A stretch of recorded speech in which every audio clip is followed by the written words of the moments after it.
el gobierno de Claudia Sheinbaum, si no ha podido cumplir, no es porque quiera verle la cara a los maestros, ni mucho menos. Simplemente no tiene el financiamiento para hacerlo. No tiene el presupuesto para hacerlo. El gobierno de Claudia Sheinbaum no es el gobierno de Peña Nieto, no es el gobierno de Calderón. ¿Quién empoderó a García Luna? La CIA y la DEA. La CIA y la DEA son los que controlan todo este asunto. Y son los que controlaron a García Luna como contrataron en su momento a González Calderón. O sea, tenemos un secretario de Seguridad Pública preso en Estados Unidos porque era el que coordinaba el cártel de Sinaloa. ¿Quién era el jefe de Genaro García Luna? Poco Calderón no sabía. ¿Quién mató a este señor, a Ramón Martín Huerta? El helicópterazo con Fox, era su secretario de Seguridad. Y tenía un pleito con Genaro García Luna. ¿Quién tumbó el avión de Mourinho? Entonces, y tenía otro pleito con García Luna. ¿Y a quién respondía García Luna? De Calderón. Ahora resulta que los Zetas sabían de geopolítica, ¿no? Porque se fueron a instaurar en lugares donde había gas. No, y varios cárteles hacen exactamente lo mismo. La línea, este grupo, este cártel de, como dice el gran periodista Nacho Alvarado, este grupo de la línea, pues que son policías y expolicías y exmilitares y militares, ¿cuáles narcos? Son ellos los que manejan todo el crimen y son los que actualmente cuidan recursos naturales en Chihuahua. Nuestros datos están en manos de cualquiera en este momento. Nos tiene cualquiera de las plataformas, cualquiera de las empresas, y todas ellas responden a un concepto securitario. Entonces, lamentablemente, estamos muy expuestos a nivel mundial sobre todos los datos que se dan. Público memorioso que nos ve, que nos escuche, que esta es una investigación. Soy Ricardo Sevilla. Estos son datos duros. Público memorioso que nos ve, que nos escucha y que nos difiere con su preferencia, me da muchísimo gusto recibirla hoy, como siempre, aquí en la mesa, ahora de cristal, de los datos duros. Ya sabe que no me gustan los rollos ni los eufemismos, no me ando por las ramas porque no soy chango, porque no soy corazón alegre.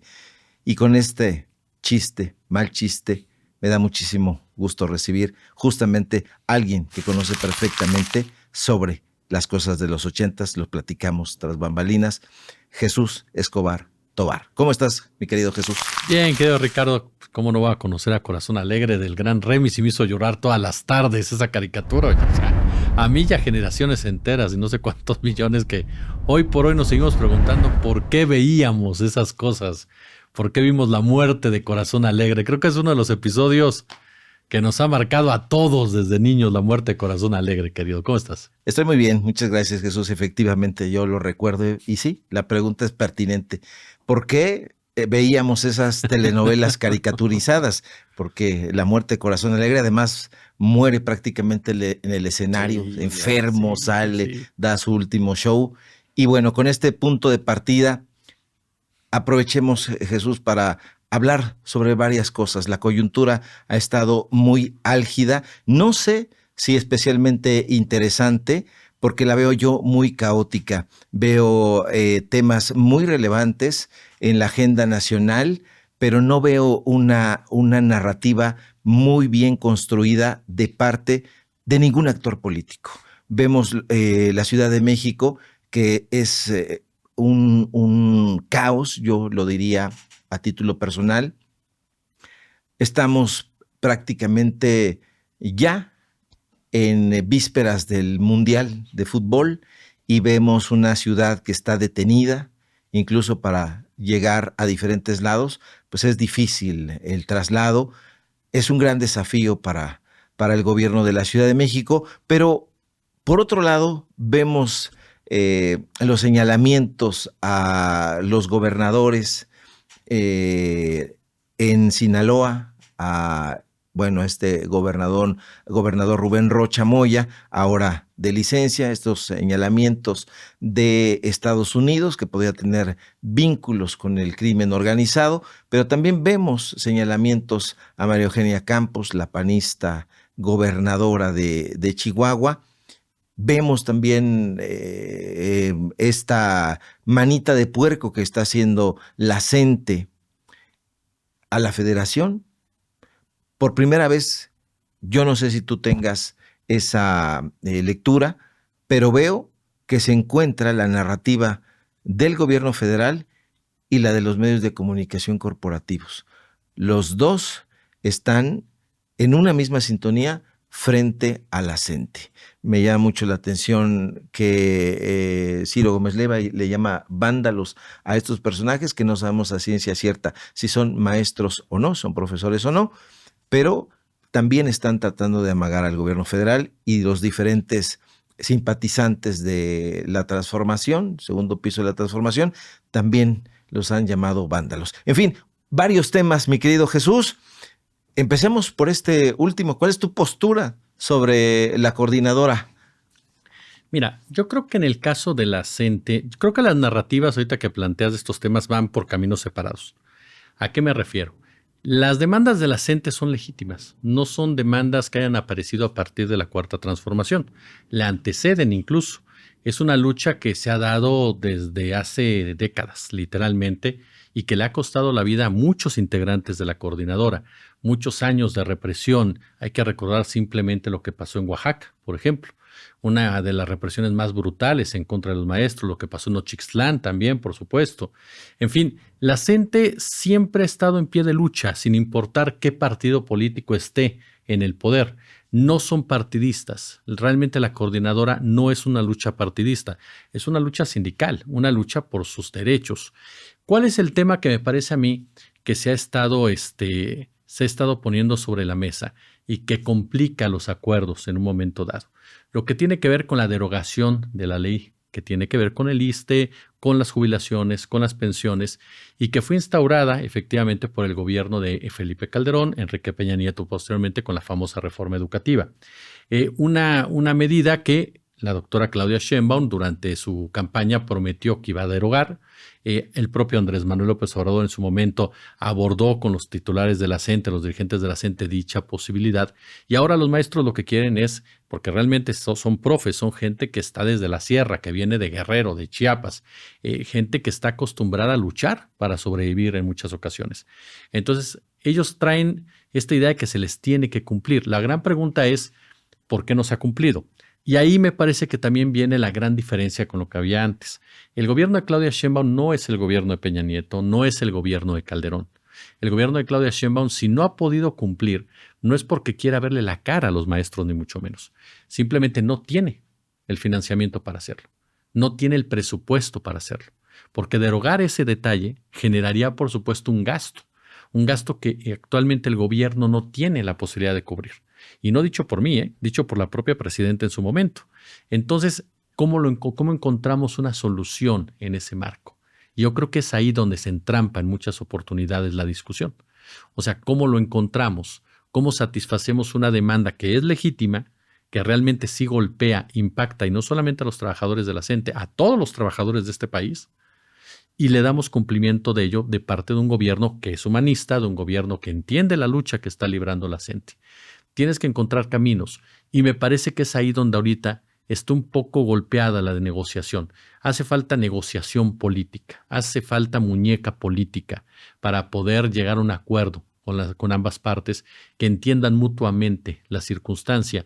¿Por qué razón? Porque de una forma u otra, aun y cuando lo dejo muy en claro desde mi punto de vista, la CENTE no está en ningún proyecto, desde mi punto de vista, insisto, de desestabilización del país ni desestabilización del gobierno. No responden a las órdenes de la CIA, no responden a las órdenes del PAN y del PRI, no van por ese camino. Las acciones que llevan a cabo pueden ser instrumentalizadas, como ya lo están haciendo, por diversos grupos de derecha para generar un golpeteo en contra del gobierno federal.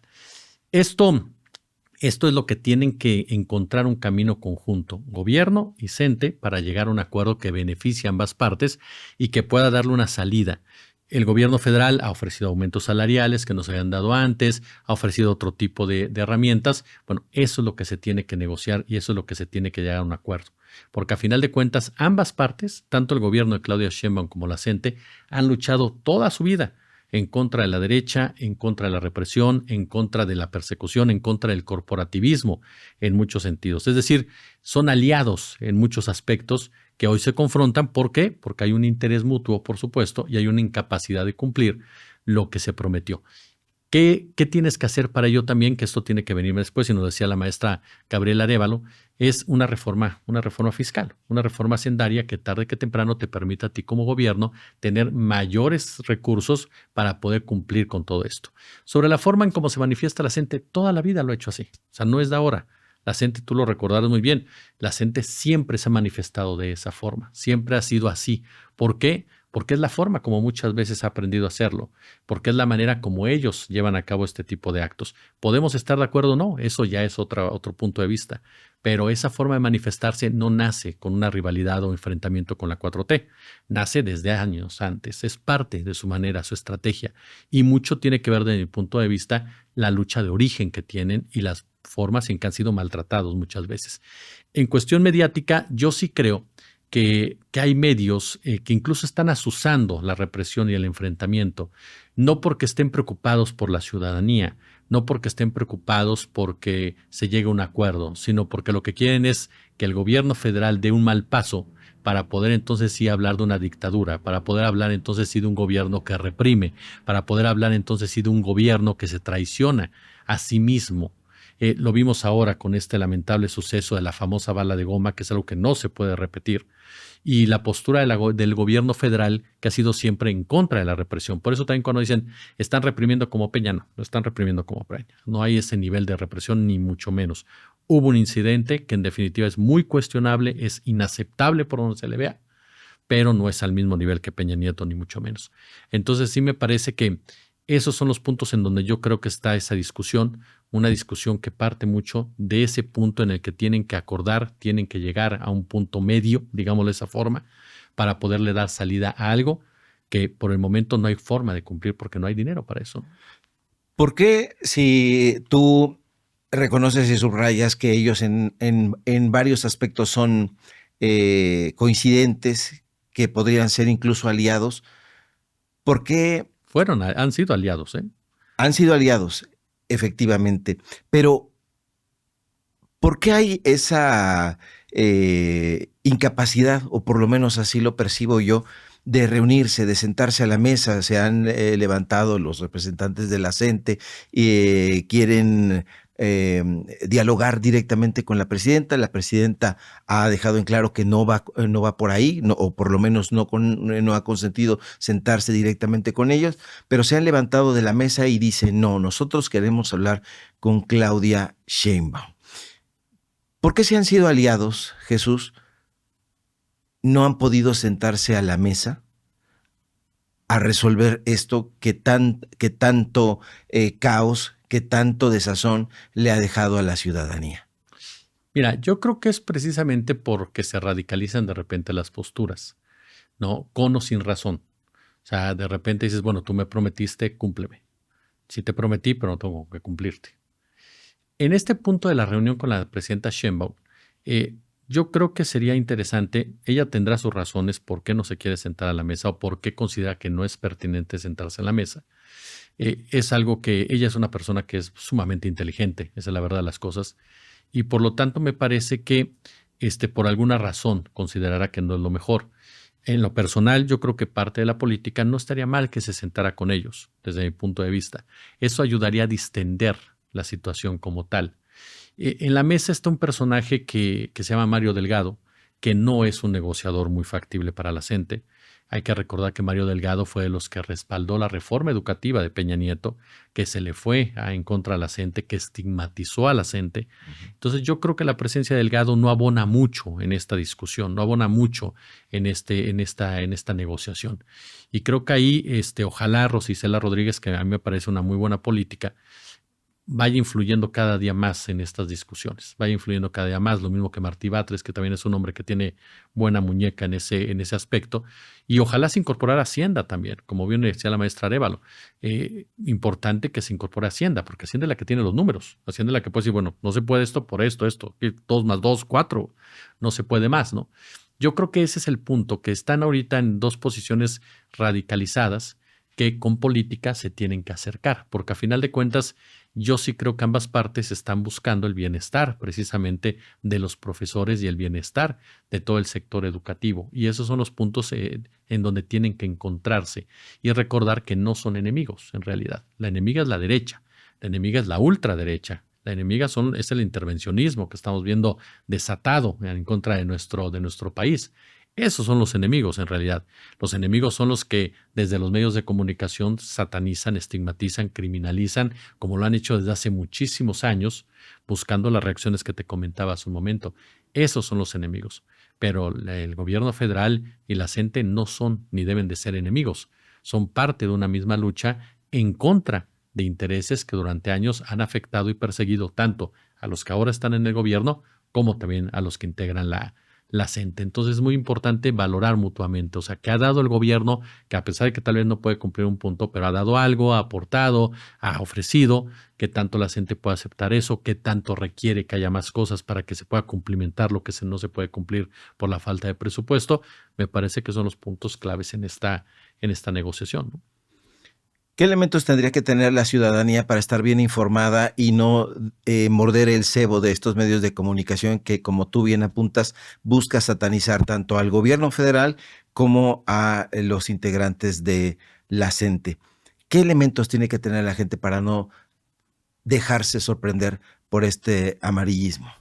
Escuchar a las dos partes. Mira, yo creo que la herramienta principal que nos dejó Andrés Manuel López Obrador en toda esta batalla cultural es aprender a escuchar las dos partes. La Mañanera, por ejemplo, eso fue la película completa de una historia. Durante años los medios de comunicación te decían lo que había pasado y tú te lo tenías que tragar, literalmente, lo tenías que consumir, no tenías de otra y lo tenías que creer. Durante años la frase "lo dijo Jacobo" era monumental y podemos hablar después de otros medios de comunicación quienes se empezaron a constituir en una especie de, pues sí, de espacios de análisis, de opinión, pero totalmente sesgada, pero era lo que había y la gente pues se quedaba con esa idea. Andrés Manuel López Obrador entendió que eso lo ponía vulnerable a su proyecto de nación, porque estaba vulnerable a lo que coloquialmente llamamos periodicazos, por ejemplo. Entonces, ¿qué fue lo que pasó? Lo que pasó es que López Obrador sabía que era fundamental el control narrativo, fortalece, y él lo padeció con los videoescándalos y con el tema del desafuero. Y entonces fortalece a través de la mañanera la otra historia, es decir, la película completa. Oye, que en este video pasa López Obrador y hay tipos armados que seguramente son narcos, ¿no? Pues en la mañanera te explico que son guardias comunitarias que operan en estas regiones de Guerrero desde hace tiempo precisamente para repeler a los narcos. A lo que voy con eso es eso, escuchar a las dos partes, escuchar a la CENTE, escuchar al gobierno federal, entender qué está pidiendo cada uno, entender qué se está ofreciendo de parte de los dos bandos y darnos cuenta quiénes tienen la necesidad de negociar. Porque yo te voy a ser honesto en algo, ni el gobierno reprime, ni la CENTE quiere desestabilizar este país. Ni el gobierno es Enrique Peña Nieto, ni la CENTE, por supuesto, juega un papel en contra de los intereses nacionales. Entonces me parece que ese es el punto en donde nosotros como ciudadanos tenemos que empezar a informarnos, a checar lo que están pidiendo, por qué lo están pidiendo, por qué el gobierno no puede cumplir, por qué el gobierno sí puede cumplir, qué está ofreciendo el gobierno a cambio. Y me parece que eso nos puede llevar, ¿no?, a una conclusión mucho más cercana, mucho más certera a lo que realmente se está debatiendo y no caer solamente en el sesgo, ¿no? O cómo llamarlo, en la falsa polarización, ¿no? Sí, estaba yo viendo recientemente una diatriba, no fue una entrevista de Luis Cárdenas a un integrante de la CENTE y arranca con una serie de epítetos oprobiosos en contra del entrevistado, pasándose por el arco del triunfo todos los preceptos del periodismo, que es escuchar justamente al entrevistado. Pero hay esta postura radicalizada, esta postura sensacionalista y perfectamente editorializada de estos medios de comunicación, tratando de estigmatizar a los profesores. Estamos hablando de Andrés Manuel López Obrador, Jesús, y Andrés Manuel López Obrador reaparece a través de una carta haciendo un llamado que regrese el otro Trump. ¿Qué opinas de esta aparición a través de esta misiva que comparte en sus redes sociales? Mira, a mí me parece que es una de las irrupciones más importantes en un momento importante. Para nadie es un secreto que Estados Unidos está interviniendo en América. Y no es un secreto porque ellos lo dijeron. Donald Trump lo enfatizó no una, varias veces. Vamos por todo el continente americano, vamos por todo lo que es nuestro. Laura Richardson, cuando era comandante ahora sí que del Comando Sur, ella lo dijo, América Latina, América tiene muchos minerales, tiene agua, tiene petróleo, y pues América para los americanos. El asunto es que los americanos son ellos, no nosotros, según su concepto. Entonces Estados Unidos inicia este proceso de colonización, que además deja de decirte que viene en un documento de la Heritage Foundation. Esta ONG, le llaman algunos, otro como su nombre dice, fundación, que está vinculada directamente con el gobierno de Donald Trump, con personajes como Stephen Miller, y que marca precisamente esas posturas y ese derrotero. Ir a América y quitar los recursos de cada uno de estos países en beneficio del propio Estados Unidos. ¿Por qué? Porque Estados Unidos lo necesita. Estados Unidos está en una guerra con China que va a perder de antemano. ¿Por qué? ¿Por qué la va a perder? Porque Estados Unidos ya va para abajo. Es decir, estamos hablando de que la guerra ya es tecnológica. Hoy por hoy Estados Unidos es dependiente de China, de la cadena de insumos. China es dependiente en algunos puntos de la cadena de producción, pero China tiene control de muchos de los insumos necesarios para la elaboración de lo que son los semiconductores particularmente. Y ahí es donde se está definiendo la economía del mundo. Quien controle la industria de los semiconductores, quien controle la biotecnología, es quien va a controlar la economía durante todo lo que resta de este siglo por lo menos. Entonces nos topamos con que China va muy avanzada en ese sentido porque controla alrededor del 70% de lo que son las tierras raras.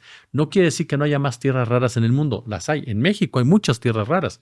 La diferencia es que China ya las ha procesado. China ya ha sacrificado incluso zonas porque procesarlas es sumamente contaminante. Ya lo ha hecho China y tiene por eso el control de tantas y produce tantas y puede vender tantas. Estados Unidos, debido a todo lo que es este asunto de libre comercio y demás, se volvió dependiente de esa producción china. Porque Estados Unidos, aun y cuando tiene en su territorio, no las ha desarrollado al nivel que sí las ha desarrollado China. Entonces, ese es el gran tema. Estados Unidos sabe que si no puede garantizar la supremacía en el marco tecnológico, entonces se va a estar en una enorme desventaja con China. Y China, como bien lo planteó en esta reunión Xi Jinping con Donald Trump, nosotros somos la potencia emergente, ustedes son la potencia decadente. Y es verdad, Estados Unidos va, por otras razones también rápidas, te lo comparto. Uno, Estados Unidos no tiene política industrial. Estados Unidos es un cascarón. Debido al libre comercio, Estados Unidos depende mucho más de lo que trae que de lo que produce. Sí, claro, me dirán, oye, sí produce, sí, claro, pero no para satisfacer las demandas de toda su población. Produce una cantidad. Eso lo hace profundamente dependiente del resto de los países.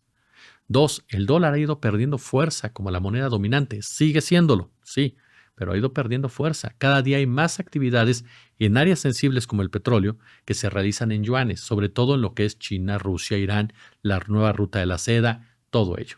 Entonces el dólar va perdiendo fuerza. Esto es un problema porque puede generar que la profunda deuda que tiene Estados Unidos pues comienza a afectar el día a día, porque ya producir billetes pues ya no te va a salvar de esta problemática si el dólar ya no es la moneda de referencia tan poderosa como antes. Hoy por hoy hay bancos de países que están mudando al oro, porque se dan cuenta que el dólar, a raíz también de la guerra en Irán, está perdiendo cierta eficacia y cierta fuerza. Entonces, todo esto convierte a Estados Unidos en una nación que va para abajo, una nación decadente. Si a esto le agregamos todavía que sus Fuerzas Armadas acaban de recibir una derrota brutal en Irán, porque no importa cuánto hayan bombardeado Irán, no consiguió nada de lo que buscó, ni consiguió el cambio de régimen, ni consiguió la balcanización de Irán, ni consiguió que Irán rompiera con sus aliados, ni consiguió que sus aliados atacaran a Irán, y en cambio Irán sí le voló cuantos lugares pudo, sí atacó a sus aliados. Estados Unidos no pudo proteger a todos sus aliados, bombardeó a Israel cuantas veces quiso. Entonces Irán le demostró que está listo para responderle en cualquier momento.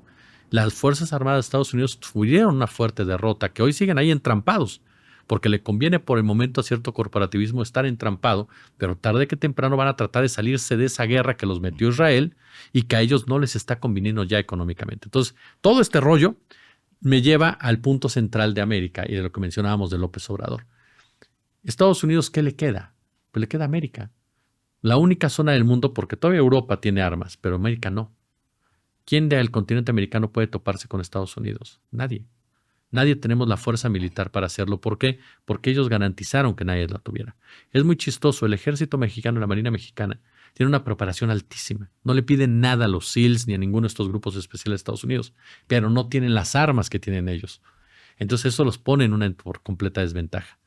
Eso es lo que ha hecho Estados Unidos. ¿Qué hago? Me quedo con América. En ese marco avanza, ya lo vimos en Honduras, electoralmente, con la victoria de Asfura. Ya lo vimos en Bolivia, aprovechando la división de la izquierda con Rodrigo Paz. Ya lo vimos también, por supuesto, en el caso de Chile con la victoria de Kast. Ya lo vimos en legislativas de Argentina. Y ahora lo vemos en Colombia, en donde ha logrado que este hombre, el tigre, el famoso tigre, Espriella, que es un problema ese hombre. Qué bárbaro. Yo nada más lo escucho y te juro que es como si Salinas Pliego fuera presidente de México. O sea, es un drama. Los colombianos tienen que darse cuenta que corren un riesgo altísimo con ese personaje. Pero lograron que este tipo ganara la primera vuelta. Y ya está intrometiéndose Trump y diciéndole, bien, el presidente Espriella, y estamos con ustedes y yo lo voy a apoyar y le vamos a dar lana para recuperar Colombia y demás. ¿Qué sigue? Sigue México. Ya lo vimos también en Venezuela secuestrando a un presidente. Estados Unidos dice, a ver, México tengo dos formas. La electoral. ¿Qué es lo electoral? Influye en 2027. ¿Cómo influye en 2027? Por lo pronto en Sinaloa, los dos probables candidatos para suceder Rocha ya no van a ser. Ni Insunza ni Gámez. Ya logró Estados Unidos quitar a dos de los personajes cercanos a Rocha. Chihuahua va a apostar duro por el candidato del PRIAN, porque no va a apostar ni por Pérez Cuellar ni por Andrea Chávez. Claro. Va por el candidato del PRIAN. El caso de Sonora, que también va para elecciones. Ya también está atacando lo que es Durazo y lo que es Américo Villarreal. El pretexto es la droga. Nuevo León. Y Nuevo León, pero Nuevo León por el momento es un estado factible para Estados Unidos. Samuel García es un gobernante pro-yanqui. O sea, pero ya se va. Pero ahí vamos a ver, tiene posibilidades de ganar el Movimiento Ciudadano o el Partido de Acción Nacional. Veremos quién va de candidato o candidata de Morena. Veremos qué tantas posibilidades tiene ese candidato o candidata para poder enfrentar a una derecha que en Nuevo León tiene una fuerte presencia, ya sea con MC o ya sea con el PAN y el PRI. Entonces ahí los tienen como ganado, como que ellos sienten que pueden ganar eso y no tienen tanto problema. Porque además, ojo con esto, y voy por eso por lo de Andrés Manuel, Sonora, Tamaulipas, Sinaloa y Chihuahua, se ha hablado de droga. La droga no es el problema. O sea, ahí no hay ningún problema con la droga. ¿Por qué? Porque a Estados Unidos no le importa la droga. A Estados Unidos no le importa quitar narcogobernadores. Yo no meto las manos a fuego por ningún gobernador. Por ninguno, porque conozco las estructuras criminales de sus estados y cómo se mueven desde la órbita política, económica y militar. Por eso no meto las manos al fuego por nadie. Pero a Estados Unidos no le interesa que sean narcogobernados o no. No, a Estados Unidos lo que le interesa es que esos 4 estados forman la famosa línea fronteriza, que está vinculada directamente con la cadena de suministro para el desarrollo de semiconductores. Sonora tiene el más grande yacimiento de litio en arcilla, en roca. Sonora tiene la mayor mina generadora de cobre. Hablamos, por ejemplo, de Sonora, que tiene una cantidad de minerales fundamentales para la elaboración de semiconductores. No solamente es el litio. Hablamos también, por supuesto, que Tamaulipas tiene la cuenca de Burgos, que es gas y que es petróleo. Hablamos que Sinaloa tiene minas de oro y demás que generan precisamente también un interés en toda esa rama tecnológica. Y hablamos de Chihuahua. Chihuahua que también juega un papel fundamental en cada uno de estos instrumentos. Agrégale sus ubicaciones geográficas que te permiten la distribución de todo ello. Es decir, las inversiones que han hecho los corporativos estadounidenses extractivistas en toda esa zona son impresionantes, fundamentales para la inversión extranjera directa. A Estados Unidos no quiere que nadie le toque eso. No quiere que ningún gobernador, ninguna ley mexicana, ninguna norma mexicana le impida hacer lo que tiene que hacer. Entonces, para ello necesita una de dos, electoral. Tienes que balcanizar a México. ¿Cómo lo vas a balcanizar? 1, electoral. Busco candidatos que ganen esas elecciones en esos estados y que estén a mi favor. Porque Tamaulipas ve elecciones en el Poder Legislativo.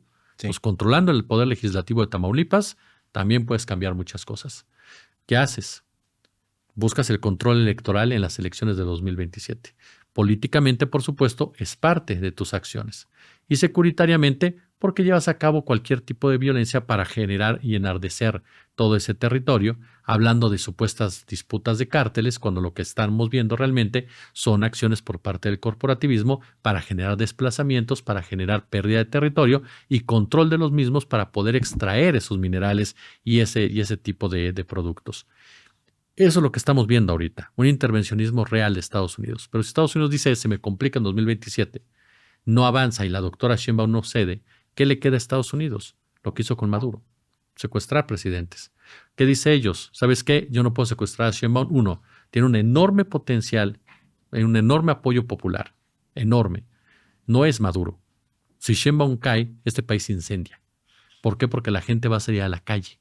Y porque no hay nadie, a diferencia de Venezuela que estaba Delcy, no hay nadie de la 4T siquiera que pueda tomar el lugar de Claudia Sheinbaum y cuente con el respaldo popular.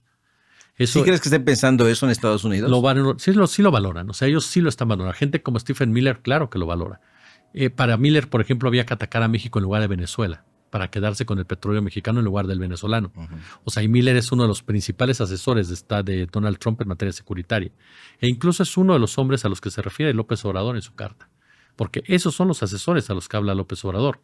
Stephen Miller, Peter Hesed, Steve Witkoff, se me escapó el nombre de su yerno Jared Kushner. O sea, todos esos personajes, los que están metidos en la fabricación de armas, los que están metidos en todo lo que es la estrategia securitaria, los que están metidos en todo esto que son la Chevron, Exxon, los que están metidos en Halliburton, todas esas empresas, BlackRock, todos esos grupos, son los que asesoran a Trump. Son los que manejan a Trump, en pocas palabras.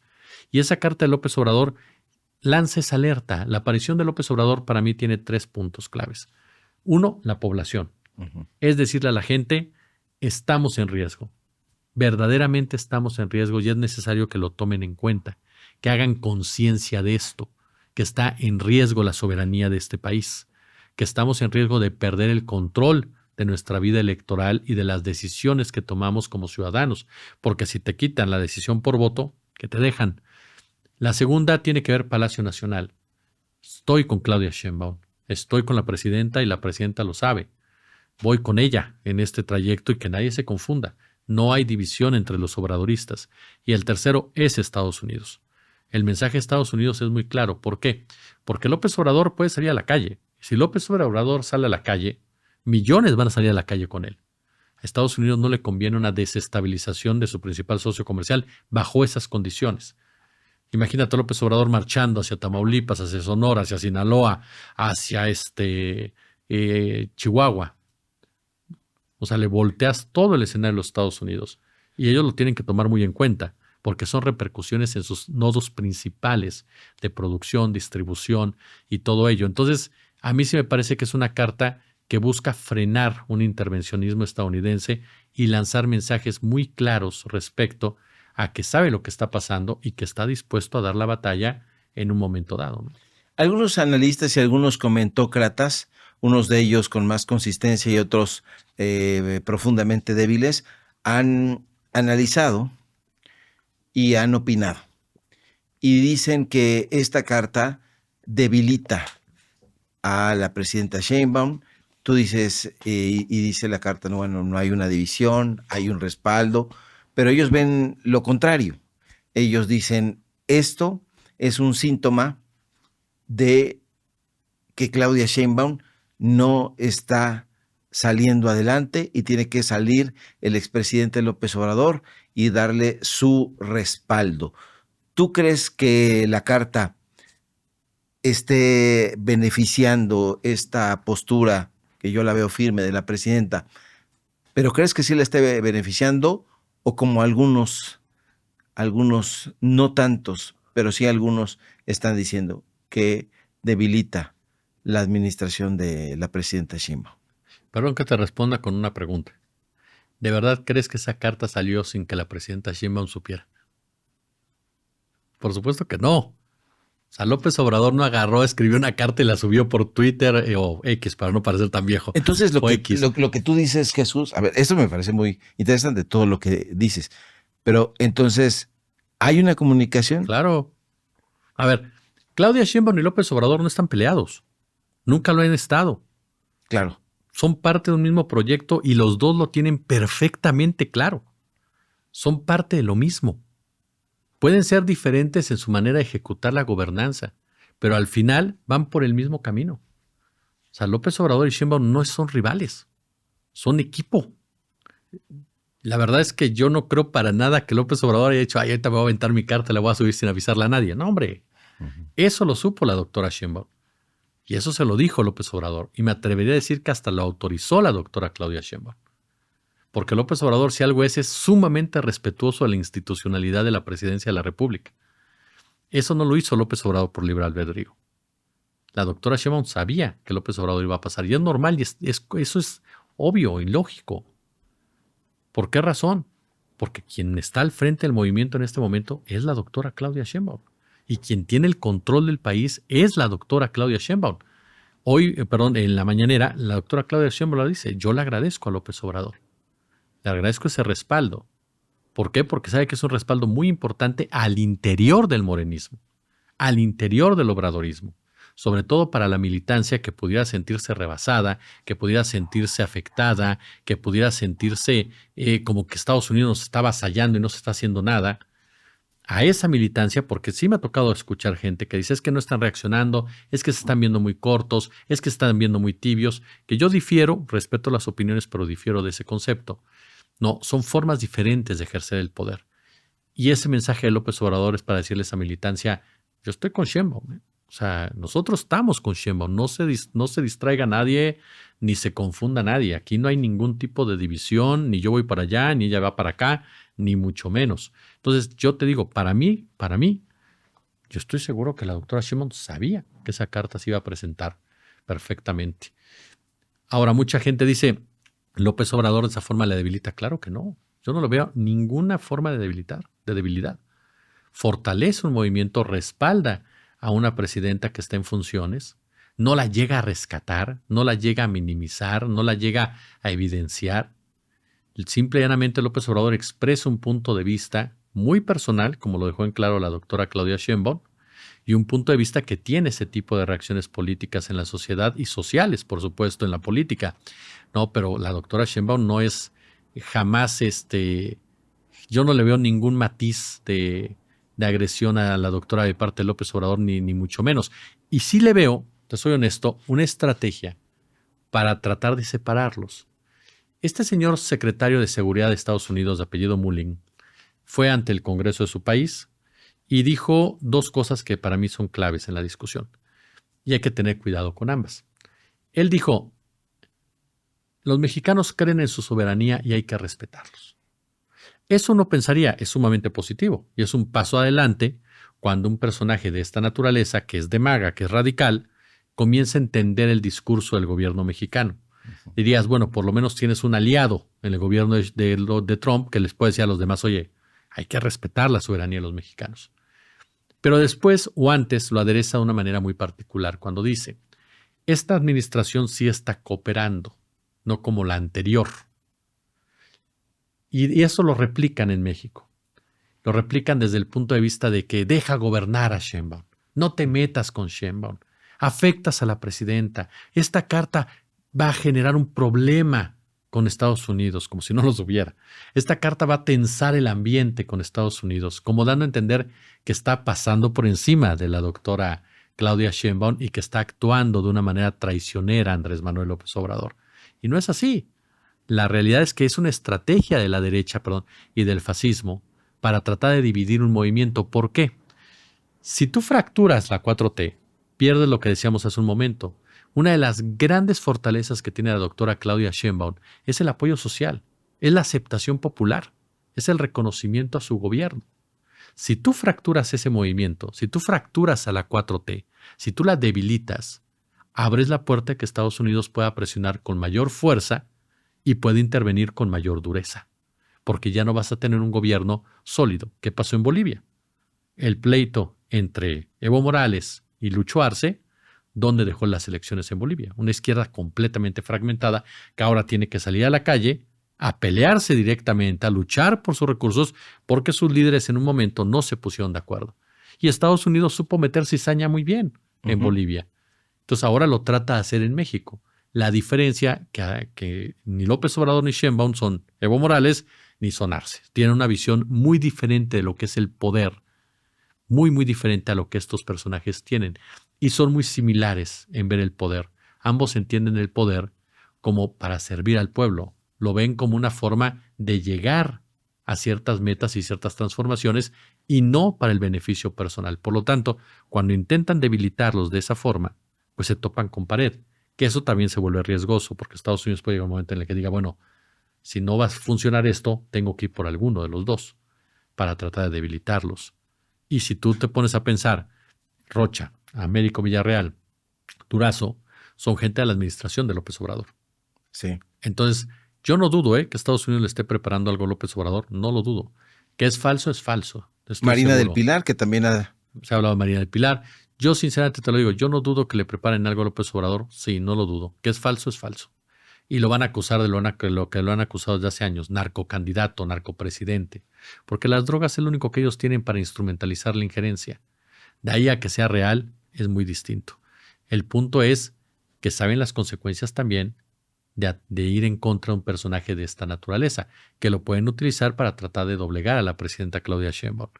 Ahí el punto es esa unión. Mientras esa unión esté sólida, y yo estoy seguro que se va a mantener así un buen rato, es un freno también para las argucias de Estados Unidos y genera mucha desesperación entre la ultraderecha mexicana. Por eso es todo ese entramado discursivo que ahorita comentábamos, ¿no? Pero sí, definitivamente la carta del presidente López Obrador, mucho más confrontativa, muy en su estilo, ¿no? Él siempre fue más confrontativo, incluso en la mañanera, a diferencia de la presidenta Sheinbaum, que ha sido menos beligerante.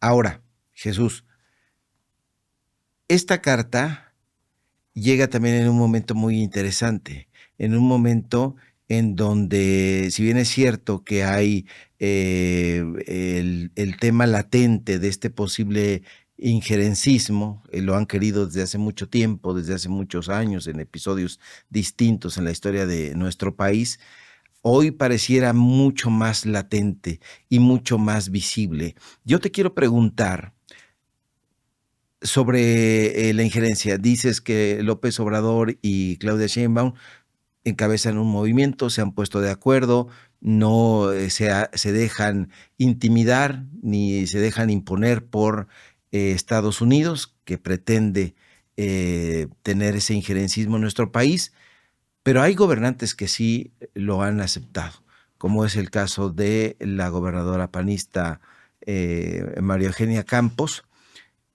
Hay una torre en construcción, continúa su construcción, esta famosa torre, Centinela. La torre Centinela, la plataforma Centinela, que tenía en su octavo piso las corporaciones de Estados Unidos, digamos, más emblemáticas e injerencistas, y resulta que estaban ahí operando con la venia de la gobernadora. Y digo con la venia porque ella misma lo ha reconocido en distintas entrevistas, que aunque fueron a modo, la verdad es que fueron muy trompicantes y lanzó piedras sobre su propia cabeza. María Eugenia Campos sí se dejó imponer por el gobierno de Estados Unidos, Jesús. Sí, mira, María Eugenia Campos es un personaje menor. Es un personaje secundario en toda la trama. Es una gobernadora que acata órdenes de parte de los intereses norteamericanos. Eso es lo que hace María Eugenia Campos. El hecho de que le haya entregado todo un piso a las agencias estadounidenses, dándoles el aval de operar de la forma que ellos quisieran, te habla precisamente de una sumisión, de un sometimiento. Pero no debería de sorprendernos. El PAN es entreguista. O sea, María Eugenia Campos es una panista de cepa.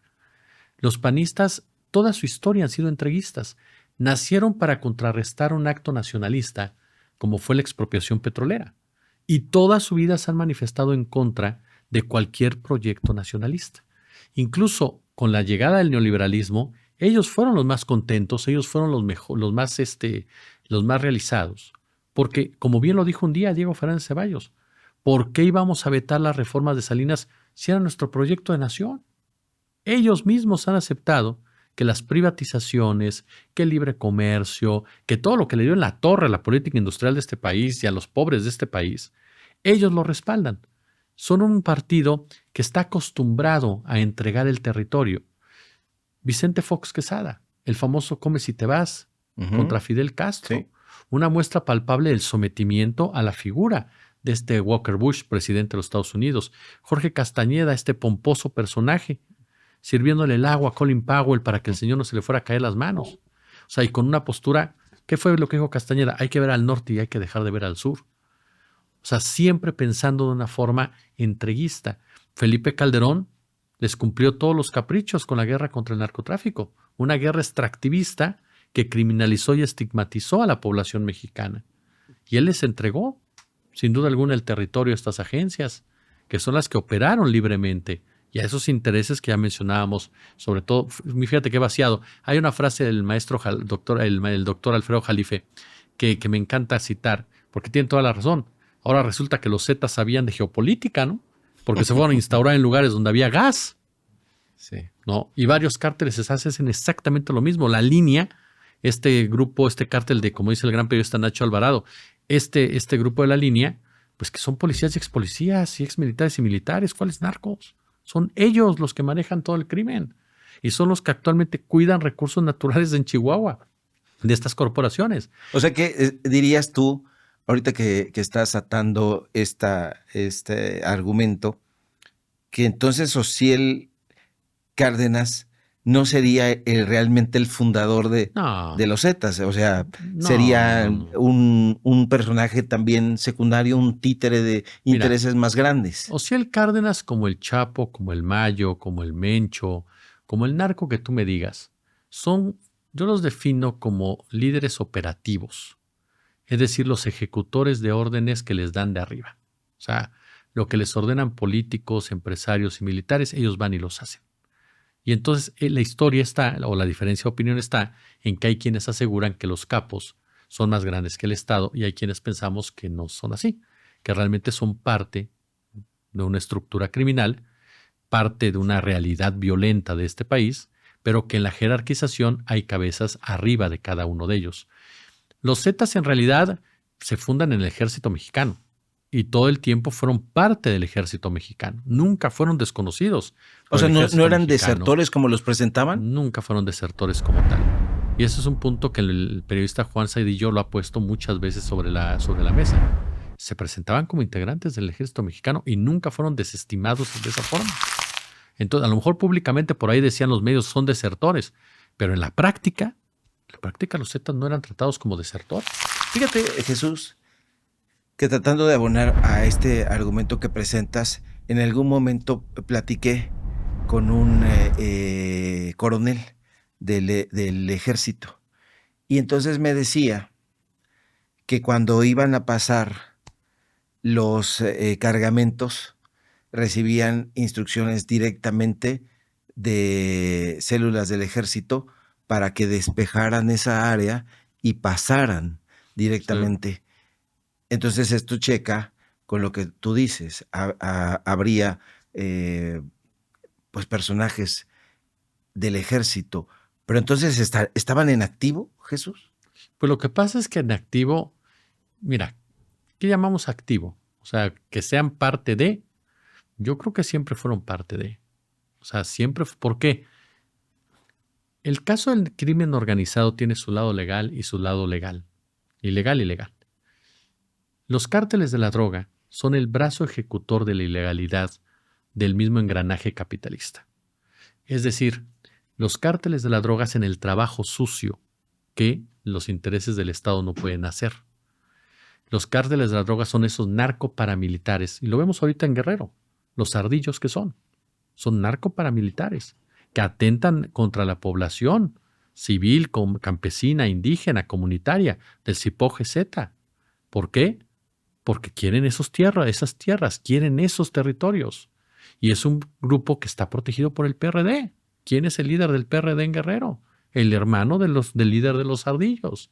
¿Para quién trabajan los ardillos? Para el PRD. No es el PRD trabajando para los ardillos. Es la clase política, los caciques políticos, por ejemplo, en Michoacán, son los que tienen el control de estos grupos del narcotráfico y son los que toman las decisiones y esto las ejecutan como tal.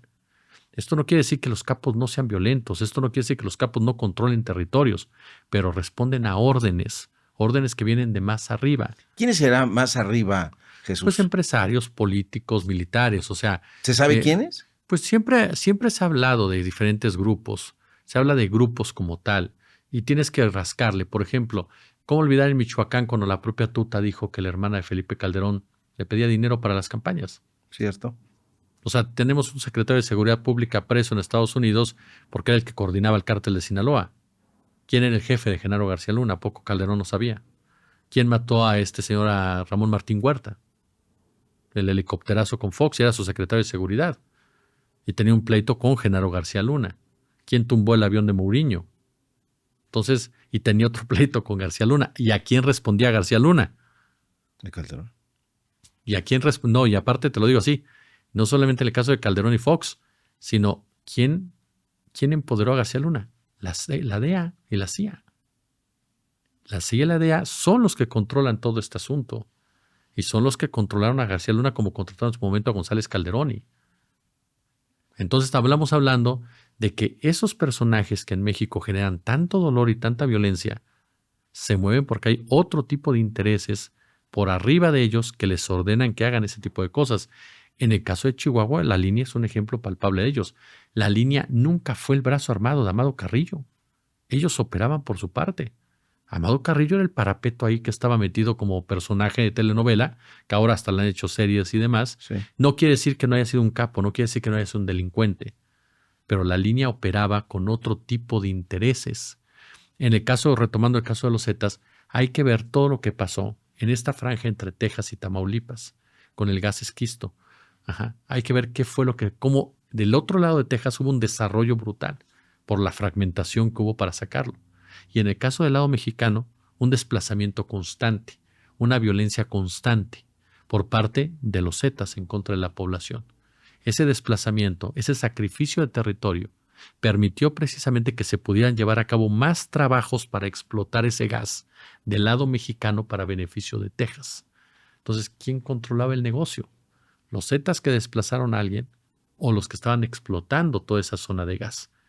No olvidemos algo, la familia Bush, que tiene intereses en la CIA desde toda la vida, y la familia Salinas de Gortari tienen una relación muy particular con Tamaulipas, que es a lo que me refiero a los Zetas, con Tamaulipas. ¿Quién opera en Tamaulipas? Francisco García Cabeza de Vaca. ¿Dónde está Francisco García Cabeza de Vaca? En Estados Unidos. ¿Por qué no lo mandan de Estados Unidos? ¿Quién protege a García Cabeza de Vaca, que le entregó muchos espacios de materia extractivista a los intereses estadounidenses? ¿Dices que opera todavía? Opera las acciones de la oposición, sí. Y opera los intereses económicos en Tamaulipas cercanos a su gobierno, siento. Sí, sí. Y los intereses estadounidenses también. Ahorita, mira, esta investigación contra Américo Villarreal. Yo no voy a meter las manos a fuego por Américo Villarreal. ¿Por qué no? Porque yo sí creo que en Tamaulipas, en Sonora, en Sinaloa, reitero, hay estructuras criminales que permiten que lleguen gobernadores y que si no llegas a pactos con ellas difícilmente llegas. Se mueven de muchas formas y una de ellas es con el interés político. Entonces yo no te podré decir que es inocente, no te podré decir que es culpable, pero yo no metería las manos a fuego por él. ¿Y por Rocha Moya? Tampoco. Yo siempre lo he dicho. Yo por Rocha Moya no meto las manos al fuego. O sea, ni por Rocha Moya ni por ningún gobernador de una entidad en donde haya problemas de violencia, de narcotráfico. Las meto por López Obrador y Sheinbaum, sin duda. Pero por ese tipo de personajes, en lo personal no. Por lo que acabamos de decir, hay estructuras criminales que se mueven en ese sentido. Entonces, la verdad de las cosas que yo no me atrevo a decirte no son inocentes como tal, no. La verdad es que no. Jesús, y si, bueno, ya hay investigaciones, ya mandaron a la FGR, mandó llamar a María Eugenia Campos, ella ha sacado algunos ardides ahí, pero también a Rocha Moya. Entonces hay una investigación, dice la presidenta Sheinbaum, que se investiguen. Suponiendo sin conceder que así fuera, utilizando este argot jurídico, y que María Eugenia Campos sí recibía órdenes, siendo este personaje incidental que explicas, y que Rocha Moya tuviera vínculos con el crimen organizado, ¿no le dirían a la presidenta Sheinbaum lo mismo que le dicen a Felipe Calderón de García Luna? ¿A poco no sabía? Yo te voy a decir una cosa, ahí hay una diferencia muy grande. Los gobernadores tienen un nivel de independencia que no tienen los secretarios de Estado. El secretario de Estado tiene una comunicación directa con la presidencia de la República. El gobernador y gobernadora pueden operar muchas veces por detrás. Por precisamente esa libertad que les confiere incluso la propia territorialidad de sus estados, sus propias constituciones. Y esto no quiere decir que estén por encima de la Carta Magna, pero no sería la primera vez que gobernadores operan con su libre albedrío y llevan a cabo acciones por su propio interés. O sea, pero, por ejemplo, un personaje tan sofisticado y tan preciso como Omar García Harfuch, siendo secretario de Seguridad, con todas las informaciones que tiene a la mano, si fuera el caso, no le habría informado a la presidenta Sheinbaum: hay estas actividades de Américo, hay estas actividades de María Eugenia, hay estas actividades de Rocha Moya. Mira, por ejemplo, en el caso de Chihuahua, tal es el caso que lo tenían escondido, que no supieron quiénes eran. Hasta que se murieron supimos que estaban ahí. Así estaban de escondidos. Entraron al país con otro tipo de responsabilidades. Pero escondidos en una torre. Me refiero a que ellos, no, bueno, es que tú puedes estar en la torre. Otra cosa es que estés en el terreno. O sea, el problema no es que estén aquí. Nunca se les ha prohibido que estén aquí. Lo que se les prohíbe es que operen aquí. Son dos cosas diferentes. Ellos pueden estar aquí y proveer información y se la proveen a García Harfuch. Digo, ¿quién les dio la información del Mencho? La CIA, se la dio el ejército mexicano. O sea, ellos están aquí. Y siempre han estado y van a estar por obvias razones, porque hay una estrategia securitaria conjunta. Pero otra cosa es que hagan lo que les venga en gana. Otra cosa es que busquen y operen de manera como lo hicieron en Chihuahua. Que en Chihuahua, insisto, nos dimos cuenta porque se mataron literalmente, perdón por la expresión tan cruda, pero fue así. En realidad, todos sabíamos, oye, se está construyendo esta Torre Centinela. El secretario de Seguridad de Chihuahua se la pasó diciéndole a todo el mundo que iban a dar la Torre Centinela a las agencias. Es decir, era público, pero una cosa es que tú digas, oye, vamos a estar trabajando con estas agencias, y otra cosa es que las agencias estén operando ya en el terreno como tal. Y una tercera, que se vistan como elementos de la policía de Chihuahua. Y una cuarta, que no lo reportes. Porque el ejército mismo dijo, yo no sabía que eran elementos del ejército, los trajeron disfrazados. Pero sabían, Jesús. Mira, perdón por ser autorreferencial, pero hace 3 años yo saqué un reportaje sobre la Torre Centinela, sobre la plataforma Centinela. Hace 3 años hablamos de esta torre, de las inversiones nebulosas, millonarias. Estamos hablando de 400,000 millones de pesos.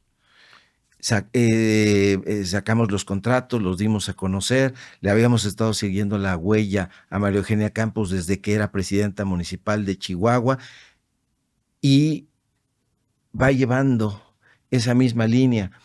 Era público este contrato, este convenio que hizo con el gobernador de Texas. Sí.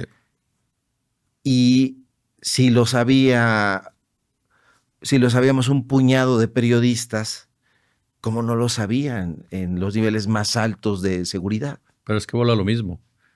¿Sabíamos que estaban operando en el terreno? No era sentido común, Jesús. No, es que yo creo que en cuestión securitaria no hay sentido común, hay pruebas. O sea, yo te puedo decir, oye, está la DEA en México, sí, ¿qué están haciendo? Pues están haciendo esto, esto, esto y esto. ¿No están haciendo esto? No.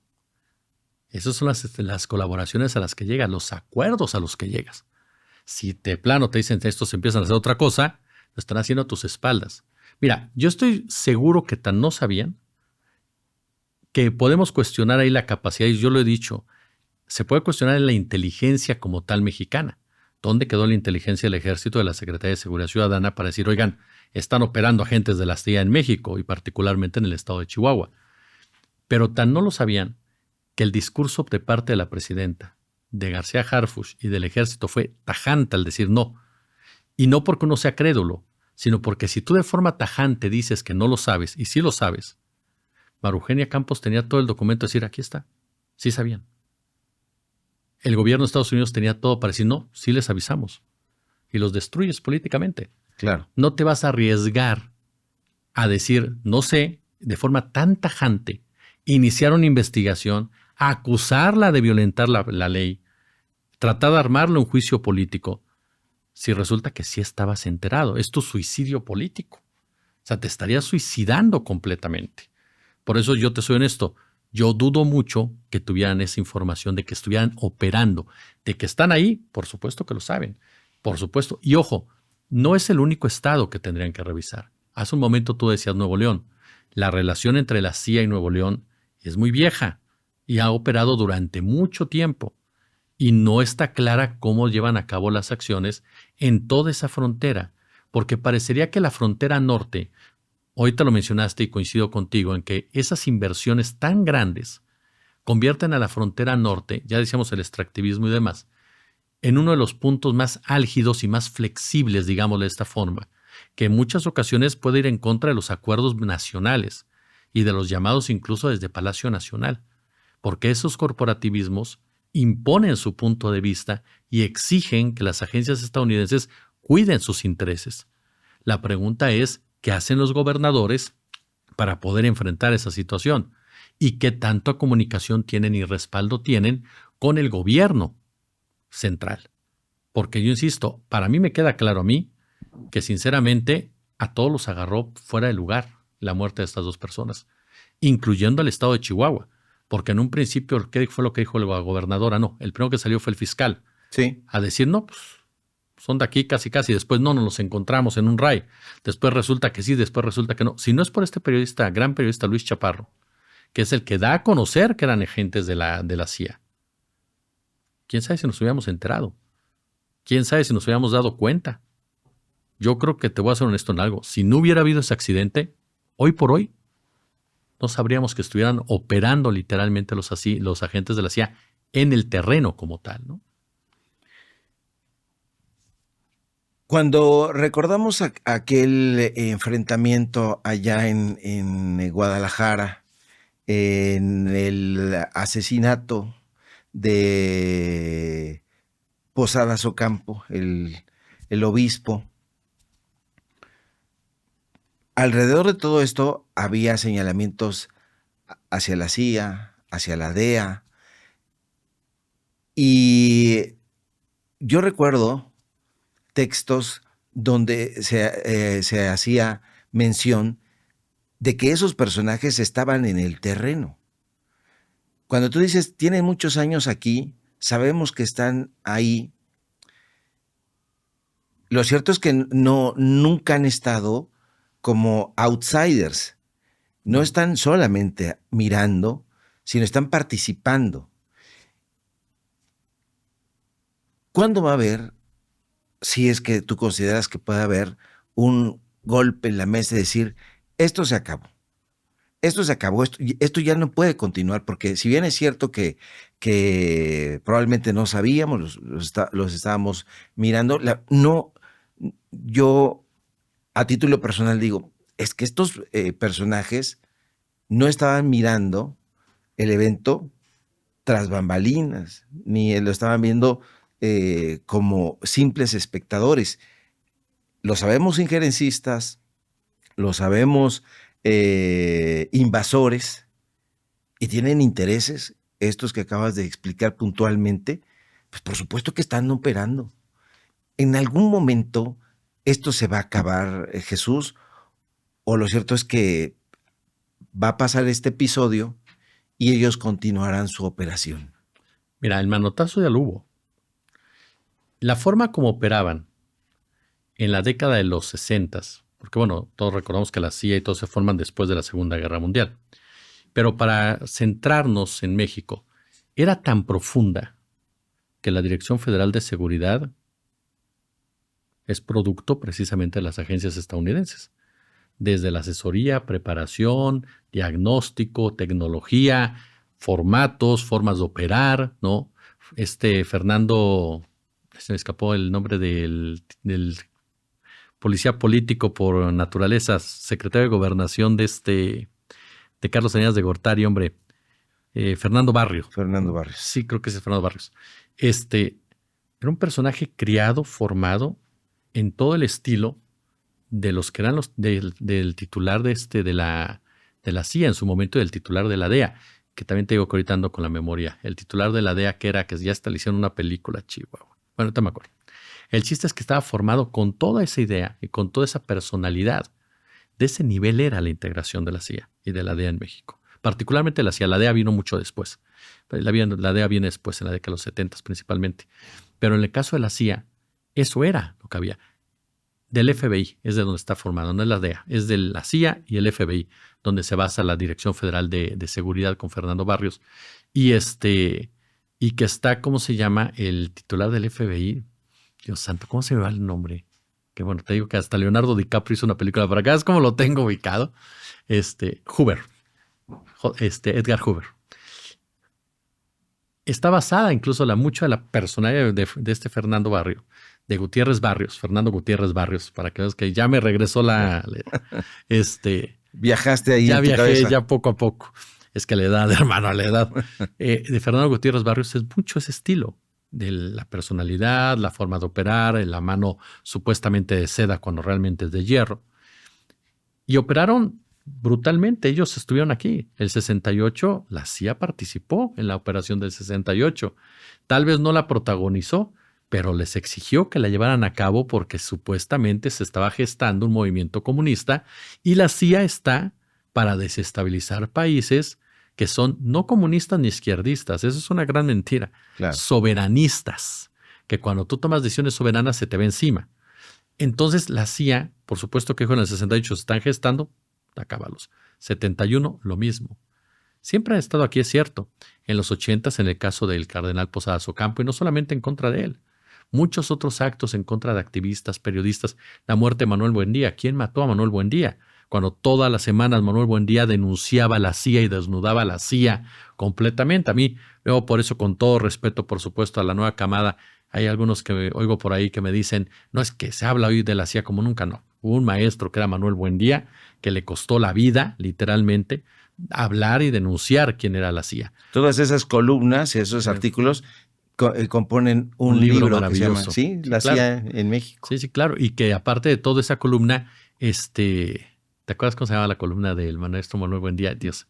También le da. Híjole. Y aquí la tenía, el otro día hizo una columna sobre eso, valga la expresión. Red privada. La columna de red privada.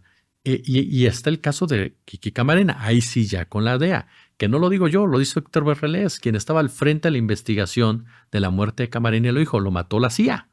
O sea, siempre han operado aquí.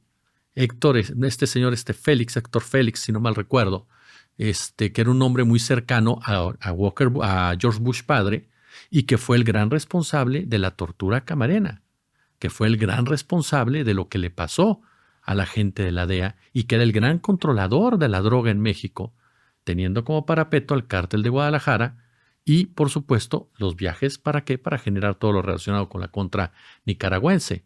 Entonces, ahí estaba también metida la CIA. Ese es el nivel de la CIA, para que vayamos entendiendo cómo lo hace desde México también. Y eso pasó en los 80s, en los 70s, en los 80s. El único momento álgido fue en el caso de Miguel de la Madrid, con el gobierno de Reagan. Pero después con Salinas de Gortari fue toda una entrega absoluta. El Tratado de Libre Comercio les dio el pretexto perfecto para permitir que entraran como Pedro por su casa e hicieran lo que les viniera en gana. Con Peña Nieto tenían un hangar en Toluca. O sea, tenían total libertad. Con el Felipe Calderón Hinojosa andaban por donde querían y hacían lo que querían. Y había más violencia en este país todavía. El que los para es Andrés Manuel López Obrador. El que pone las reglas para decirles, ya no pueden operar sin que yo lo sepa. Ya no pueden operar sin que el gobierno sepa que están operando y tienen que ir en coordinación con nosotros. Ya no pueden andar haciendo lo que quieren. Y vaya que eso le molestó, a tal grado que la DEA y la CIA no pueden ver a López Obrador. La DEA tiene años tirándole a López Obrador por esa decisión. Eso es a lo que yo me refiero. O sea, que fue lo que se violentó. De que a final de cuentas hay una regla que no puedes romper y se violentó en algunos, o se ha violentado en algunos estados. Hay hay una ley, hay un acuerdo, hay una cooperación. Y tú lo hiciste. Entonces yo por eso te digo que para mí sí han estado aquí y siguen estando aquí. No se han ido. Tú me preguntas si alguna vez se acabará esto. Yo no lo creo. Y no lo creo, por lo menos no en el corto plazo. Y no lo creo porque Estados Unidos tiene demasiados intereses en México. Y estas agencias son quienes cuidan esos intereses. Recordemos que el gobierno de Estados Unidos no es un gobierno político. Estados Unidos no es una democracia. Estados Unidos es una plutocracia. En Estados Unidos gana el que más lana recaba y más lana mete. ¿Y quién mete la lana? Los empresarios. Entonces, cuando tú llegas al poder legislativo de Estados Unidos, cuando tú llegas al poder político de Estados Unidos, ¿le debes tu puesto a quién? ¿Al que votó por ti o al que te financió? Pues al que te financió. Ahí están los lobbies, tanto los sionistas como los militaristas, como los cigarros. Ahí están. Entonces, por supuesto que los corporativistas, ¿no? La tecnología, los tecnofeudales, como se les llama ahora, pues son ahora los que mandan. Ese gobierno estadounidense, que bien lo dijo Eisenhower, ese complejo militar industrial que está conformado por empresarios, neonazis, halcones, tecnofeudales, fondos de inversión, tiene una gran cantidad de intereses en México. Y quien cuida esos intereses es la CIA. Que además, ojo, muchos de los que trabajan en la CIA son mercenarios. No son miembros oficialmente de la CIA. Fueron contratados a todas estas empresas que existen en Estados Unidos que convierten en una mercancía la aplicación de la justicia y la inteligencia. Entonces, ¿quién está gobernando en Estados Unidos? La iniciativa privada. ¿Qué intereses tienes en México en la iniciativa privada? ¿Quién los va a cuidar? La CIA. Entonces, por supuesto que la presencia de las agencias estadounidenses no va a acabar en mucho tiempo por estos intereses, por lo interconectados que están México y Estados Unidos, y por la manera en cómo se operan el comercio en México y Estados Unidos. ¿Qué le queda a México? Eso, decirles, oye, no te pases de vivo, no estés operando sin que yo lo sepa, no puedes hacer esto, no puedes llevar a cabo operaciones encubiertas, no puedes traicionar de esa manera las leyes, no puedes detener personas, porque Maru Campos en esta entrevista dijo que andaban extraditando personas. Sí. Entonces, todo eso es lo que López Obrador lo frenó o lo intentó frenar. El problema es que estos amigos se lo pasan por el arco del triunfo mientras cuenten con respaldos como el PAN, ¿no? En ese contrato de cooperación entre Chihuahua y el gobierno de Texas, dan los pormenores de en qué va a consistir. Y se va a tratar de darle toda la información que ellos obtengan de los automóviles que circulen de un territorio a otro, y le van a pasar eso al gobierno de Texas. Ahí en el contrato lo dice perfectamente, que son las placas, el nombre del propietario, etcétera. Se supondría que esa es una información confidencial, que el Estado libre e independiente, entre comillas, de Chihuahua, tendría que resguardar porque es de su ciudadanía. Y se la va a entregar al gobierno de Texas. Entonces, no hay manera de decir que María Eugenia Campos estaba teniendo un convenio de igual a igual, porque tú ves y evalúas, a ver, esta plataforma Centinela, ¿quién la pagó? La pagó el erario. Claro. O sea, es dinero de la ciudadanía del pueblo de Chihuahua. Rubén Rocha. Rubén Rocha Moya, ¿quién es Jesús Escobar? ¿Quién es este personaje que en ciertos momentos pues ha dado visos de haraganería, de cierta misoginia incluso? Pero más allá de eso, ¿quién es este personaje, Jesús? O sea, ¿cuál es el perfil, tú que eres un estudioso del tema? Y sobre todo en un estado tan difícil como Sinaloa, tan lleno de cárteles, de de criminalidad. ¿Quién es Rubén Rocha? ¿Cómo llega? ¿Cuál es su perfil? Mira, solamente de ahorita lo que mencionabas del contrato de Maru, lamentablemente va a ser muy difícil encontrar contratos simétricos, aunque esa sí debería ser la razón. Los gobiernos estatales, por lo regular, incluso los gobiernos federales, regularmente firman o llegan a acuerdo con Estados Unidos con beneficios para Estados Unidos. Y esta entrega de datos, que es algo muy serio, es algo muy peligroso, y es algo que lamentablemente no se limita a México, es algo que se presenta ya en el mundo entero. Ya hoy por hoy, una grabación de Zoom, si pide la autoridad las grabaciones de Zoom, las van a dar. Así de sencillo. Por ejemplo, si yo grabo en Zoom, si la DEA dice que necesito todas las grabaciones de este hombre, se las van a dar. O sea, no hay ningún tipo de defensa para los datos oficialmente cuando se antepone el tema securitario, cuando debería de ser, cuando más se cuidaban los datos. Pero lamentablemente esto no es, e insisto, no es un asunto solamente de la relación México-Estados Unidos, es un asunto de Estados Unidos-Canadá, es un asunto de Israel, es un asunto de Europa, es un asunto de África, de Asia. China, por ejemplo, y rápido, nada más para comentar, está llevando a cabo una reforma en materia de plataformas, en donde quiere retirar el algoritmo que te recomienda de manera inusitada una gran cantidad de productos, porque considera que es una invasión ya total a la privacidad. De ese nivel es lo que hoy por hoy están vulnerados los datos. Nuestros datos están en manos de cualquiera en este momento. Los tiene cualquiera de las plataformas, cualquiera de las empresas, y todas ellas responden a un concepto securitario. Entonces, lamentablemente, estamos muy expuestos a nivel mundial sobre todos los datos que se dan. Sobre el caso de Rubén Rocha para mí ha sido un muy mal gobernador desde un principio. Rocha no ha sido el personaje que se vendió en campaña.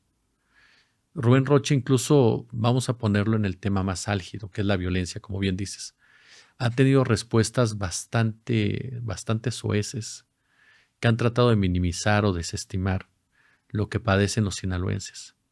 Desde decirle a la gente que se regrese a sus poblados mientras están los balazos, hasta simple y llanamente, ¿no? Tratar de que una balacera, un enfrentamiento pase desapercibido y diga que todo está bien en Sinaloa y no pasa nada mientras la población tiene que meterse a su casa a las 7 de la noche.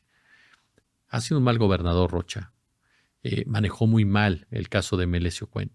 Muy mal. Y desde ahí para mí tendría que haber sido investigado. ¿Por qué no se hizo? Alejandro Hertz Manero por alguna razón no lo quiso hacer. Pero aún así, fíjate lo que son las cosas. La propia Fiscalía General de la República evidenció a la Fiscalía de Sinaloa. Que eso fue muy particular. Porque tú recordarás, querido, que cuando matan a Melesio Cuen, la Fiscalía de Sinaloa inventó un escenario. Nos dijo que le habían querido robar el auto. Y nos contó toda una historia. O sea, inventaron. De ese nivel fue. Después dijeron, no, es que fue nada más asunto de la fiscal. La fiscal respondía a las órdenes, como en el caso de Chihuahua. A diferencia de la Fiscalía General de la República, las fiscalías de Sinaloa y de Chihuahua siguen siendo dependientes en cierta forma de los gobiernos estatales. Entonces, ¿qué pasó ahí? ¿Quién le dio la instrucción a la fiscal para que revolviera todo eso? A tal grado que tuvo que ser la Fiscalía General de la República la que llegara a corregirles la plana. Entonces nos mintieron en un asesinato político de un líder político estudiantil, académico, que no era ninguna perita en dulce, ni mucho menos. Melesio Cuen también tiene su historia ahí en materia de crimen organizado y demás. Pero que a final de cuentas era el rival político de Rubén Rocha. Yo por eso es lo que te decía al principio, yo no meto las manos a fuego a Rocha, porque para mí fue un mal gobernador y ha tenido muchos casos en donde de una forma u otra, consciente o inconsciente, y estoy dando solamente el beneficio de la duda por el aspecto legal, ha protegido al crimen organizado, ya sea desviando la atención, ya sea por incapacidad, por las razones que quieran, pero no ha sido un gobernador que haya podido confrontar a una organización criminal como la de Sinaloa, porque no quiso, porque no pudo, porque es parte de, pero a final de cuentas no lo hizo. Entonces, para mí, si es un personaje que, ojo, con un detalle, todos los gobernadores, por ahí anda Francisco Labastida diciendo que él no, pero todos los gobernadores de Sinaloa, desde Leopoldo Celis hasta Rubén Rocha. Todos tendrían que ser investigados en alguna ocasión, porque todos de una forma u otra estuvieron involucrados con el empoderamiento, surgimiento, empoderamiento, manejo y enriquecimiento de todo lo que es el mercado de la droga en Sinaloa. De la mano de empresarios, de la mano de familias muy poderosas de Sinaloa, que hoy por hoy siguen siendo de las más ricas del estado y que muy particularmente tienen, por cierto, negocios del otro lado de la frontera. Entonces, es lo que te digo, ¿quién es Rubén Rocha? Para mí, un mal gobernador, un personaje que le hace daño a la Cuarta Transformación, un personaje que está ahí porque políticamente se necesitaba una hegemonía como tal, pero que realmente ha sido contraproducente para la propia 4T, un personaje de esta naturaleza, ¿no? ¿Está robusta en este momento la 4T, ya que estás hablando de este movimiento? Yo creo que está en un momento de definición. Mira, yo creo que hay personajes de la 4T, y lo hemos comentado otras veces, que son impresentables. Personajes que llegaron o brincaron a la 4T como sobrevivencia política, literalmente, pero que no tienen ningún concepto obradorista, ni de justicia social, ni mucho menos. ¿En quién piensas? Te podría decir Adán Augusto, te podría decir Ricardo Monreal, te podría decir el propio Rocha, te podría decir, por supuesto, el propio Américo Villarreal, te podría decir el propio Mario Delgado, te podría decir de muchos personajes de ese tipo, o sea, Adrián Rubalcaba, o sea, personajes que en realidad no son de izquierda, no son de un progresismo, no son de un humanismo. Están ahí porque son o han sido buenos en su operación política o son necesarios en algún momento en el mundo de la política, pero que en realidad son personajes que van sobrando conforme avanza la 4T. Y tal es el grado que, ojo, la presidenta Sheinbaum tiene una forma de ejercer el poder sin testosterona. Adán Augusto ya le hizo un lado. Ya lo empezó a minar. Monreal dice que se va terminando esta elección. Vamos a ver si es cierto. Pero tiro por viaje le corrige la plana a Monreal y Monreal tiene que ajustarse a lo que dice la presidenta de la República.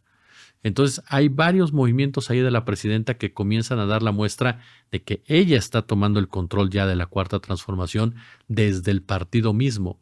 La llegada de Ariadna Montiel, la llegada de Citlali Hernández, que sí, hay gente que las vincula con el propio Mario Delgado. Yo estoy de acuerdo que tienen una cercanía, pero no una definición. La definición de Montiel y de Citlali es más de calle, más de obradorismo, más cercanos a la filosofía de Andrés Manuel López Obrador. Eso es lo que yo veo de ellas. Y creo que Morena está en ese momento, en ir definiendo que, para conseguir la hegemonía, para consolidarla, pues estábamos la puerta giratoria. Y necesitamos grupos, ¿no?, que llegaran aquí a unas sabiendas que no eran los mejores, pero eran necesarios. Porque y no lo digo de manera peyorativa, con los puros no nos alcanzaba. Entonces ya lo tenemos, ya lo conseguimos, ya estamos sólidos. Ahora sí, muchos de estos personajes salen ya de la esfera. Me parece que por eso se dan los cambios también en Morena, porque tanto Ariadna Montiel como Citlali Hernández tienen otra percepción y saben operar de otra manera. Hay un comité, no sé si llamarlo comité o grupo, al interior de Morena, donde está el maestro Bartra, donde está Pigmenio Ibarra, que están checando quiénes entran y quiénes no como candidatos. Es decir, comienzan a fortalecer los filtros para que la gente que llegue como candidata o candidato sean personas que realmente representen los intereses del morenismo y sobre todo del obradorismo como tal. Si no alcanzan porque los diferentes cuadros no te alcanzan, por lo menos gente que sepas que no te va a generar problemas más adelante como los que están ocurriendo a últimas fechas. Incluso la propia presidenta lo dijo, esta reforma, para que aquel que tenga vínculos con el crimen organizado, pues ya sea decisión de los partidos si así lo quieren. El tema del nepotismo, que tanto molestia generó en Félix Salgado, en los Monreal, en fin, es otra muestra que desde la presidencia están tomando el control y están tratando de definir el futuro de Morena más cercano a lo que es el obradorismo ideológico como tal y no el pragmatismo tan necesario sí, pero que yo creo que en este momento ya te empieza a estorbar, incluso para la propia consolidación de la credibilidad absoluta del movimiento, ¿no? Jesús, ya para ir cerrando, te quiero preguntar, ya que abordaste este tema, ¿cómo ves a estos partidos aliados? Yo les digo los partidos rémora, el PT, el Verde Ecologista. Ha habido rispideces entre la presidenta y el Verde Ecologista. Recuerdo un caso muy reciente, la ley Esposa, la ley Ruth en San Luis Potosí.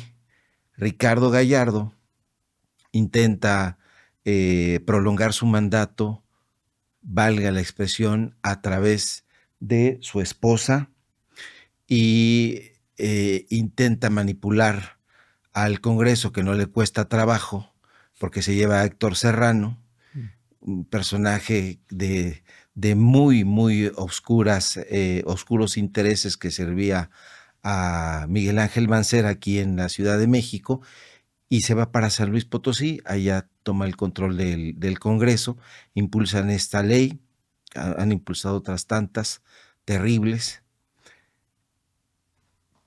Le preguntan en la conferencia mañanera a la presidenta Sheinbaum qué opina, y ella dice así, literalmente, pues no estoy de acuerdo. Escena siguiente, el Güero Velasco le levanta la mano a la señora Ruth y la perfila como siguiente gobernadora. Ya lo sabía Velasco, ya lo sabía Gallardo, esta postura de la presidenta, y como tú apuntas ahora, está tratando de reconfigurar el partido Morena. No se supone que son aliados, no se supone que ese es pues igual, apelemos al sentido común. Si está diciendo la líder del movimiento que no está de acuerdo con eso, pues a lo mejor te apaciguas y dices, vámonos a otra cosa. Yo lo vi como un desafío, pero no sé qué pienses tú. Entre otras muchas cosas que ha estado haciendo el Verde, y entre otras cosas el PT, que incluso ha tenido confrontamientos ya abiertos por este asunto de los plurinominales, igual que no veíamos al Niño Verde en muchísimos años públicamente, y va y se presenta a Palacio Nacional. Muchas voces críticas dicen para negociar precisamente la marca de su partido, que ha sido justamente, pues, obtener ciertas posturas en los gobiernos de coalición. Mira, para mí el Partido Verde y el Partido del Trabajo, lo voy a decir así, a mí me parece que son dos partidos que se han aprovechado de la Cuarta Transformación. Le han aportado votos, sí, le han aportado votos necesarios para sacar reformas importantes, sin duda. Que eso hay que reconocérselos, tengo mis dudas. Porque en realidad, si no fuera por los votos de Morena, no sé cuántos de esos legisladores estarían hoy ahí. Y sobre todo porque no le están haciendo ningún favor al país. Se supone que cuando tú te subes a un tren de la transformación, vas en serio a transformar. Y cuando hay reformas importantes, pues no le haces un favor. Estás cumpliendo con tu obligación, para lo cual te eligió un sector de la población al votar directa o indirectamente por ti. Por lo tanto, para mí, son dos partidos que han dejado mucho que desear en prácticas en momentos fundamentales. Insisto, reconociendo sí que votaron en momentos claves, pero que en otros han demostrado que no va a cuentas con ellos cuando se trata de transformar sus propios intereses. No son patriotas, no son estadistas, no son personajes sus líderes que estén dispuestos a dejar el negocio, no son personas que decidan pues cambiar las cosas de fondo como tendrían que cambiarse. Creo que son dos aliados que la 4T necesita de cierta manera, pero que incluso con la reforma que batearon, la presidenta buscaba necesitarlos menos, esa es la verdad, y que difícilmente iba a pasar, y que es algo que no debería de olvidarnos al momento de votar en el 2027, porque han sido partidos que han ido en contra incluso de cambios que fortalecerían al ciudadano como tal. Yo siempre he creído que el Verde Ecologista tarde que temprano va a traicionar a la 4T. Siempre lo he creído, porque está en su naturaleza el Verde. El Verde se mueve conforme a sus intereses. Ha estado de la mano de Fox en su momento, del PRI en su momento, de Calderón en su momento. Ha sido un partido que se mueve como le conviene. Así es sencillo. Hoy está con el PAN, mañana con el PRI y con Morena. En cuanto ellos sienten que pueden ganar más por otro lado, para allá se van a ir. Dentro del Verde hay personajes cercanos a la figura de Ricardo Salinas Pliego y son personajes muy, muy antidemocráticos. Dirían algunos, son el mal necesario para aprobar ciertas cosas, pero sí creo que tienes que empezar a evaluar de qué te sirven ciertos personajes del Verde o el propio Verde si en los momentos claves, en los momentos determinantes, va a votar en contra de los intereses nacionales. ¿Qué hay que hacer? Por eso decía, no hay que olvidarlo, porque es cierto, aun y cuando los necesitas, porque por la propia estructura no puedes tener absolutamente todo, sí hay que bajarle el voto al Verde. Sí hay que empezarle a que el Verde dependa más de Morena de lo que depende actualmente, para que el costo al traicionar las decisiones sea mayúsculo para ellos y no para el movimiento. Sí creo, y te soy muy honesto en algo, que lo que hacen en San Luis es el ejemplo perfecto de lo que es el Verde ecologista. Un partido que no tiene límites éticos. El gobernador capaz de redefinir el concepto de nepotismo, ¿no? Héctor Serrano, que vaya, que me acuerdo muy bien de Héctor Serrano como secretario de gobierno de Miguel Ángel Mancera, es un personaje que tiene unas formas de operar completamente represoras y persecutoras de la prensa. Tal es el caso que esta bendita ley de la inteligencia artificial, que tiene en la cárcel a 2 periodistas de San Luis y demandados a otros, es creación de él. Ese es el gobierno de San Luis Potosí y ese es el gobierno del Verde, porque así gobierna el Verde. Es como en el caso de MC. Cuando me dicen, ¿cómo gobierna MC? Pues basta ver Jalisco y basta ver Nuevo León. Persecución a la prensa, represiones, autoritarismo, esos son sus gobiernos. Porque a final de cuentas el Verde no emana de una lucha social, no emana de la izquierda, emana del empresariado. Lo crearon empresarios que han explotado la salud de los mexicanos hasta la pared de enfrente. Entonces, yo sí creo que el Verde Ecologista y el PT son un mal necesario para la hegemonía de Morena, pero sí creo que Morena, tarde que temprano, tiene que tomar la decisión de empezar a disminuir esa situación y nosotros como votantes empezar a valorar sinceramente el voto por alguno de estos 2 partidos, porque entiendo perfectamente las limitantes que te da en el Congreso, las estructuras de las bancadas, las reglas y por qué necesitas alianzas. Pero aún así me parece que sí llega un momento en el cual, como se hizo, evidenciarlos cuando van en contra de los intereses nacionales, ¿no? Sí, hay que pensar en todas estas escenas en el momento de estar frente a las urnas, porque el Partido Verde Ecologista es una rémora que efectivamente se ha ido alimentando de los anfibios más grandes. En este caso, el PT anda igual. Así es. Anda igual el PT, o sea, ¿cuántos años tienen sus dirigentes? Por el amor de Dios. O sea, son partidos, insisto, que si no estuviera Morena ahí, el PT hubiera desaparecido.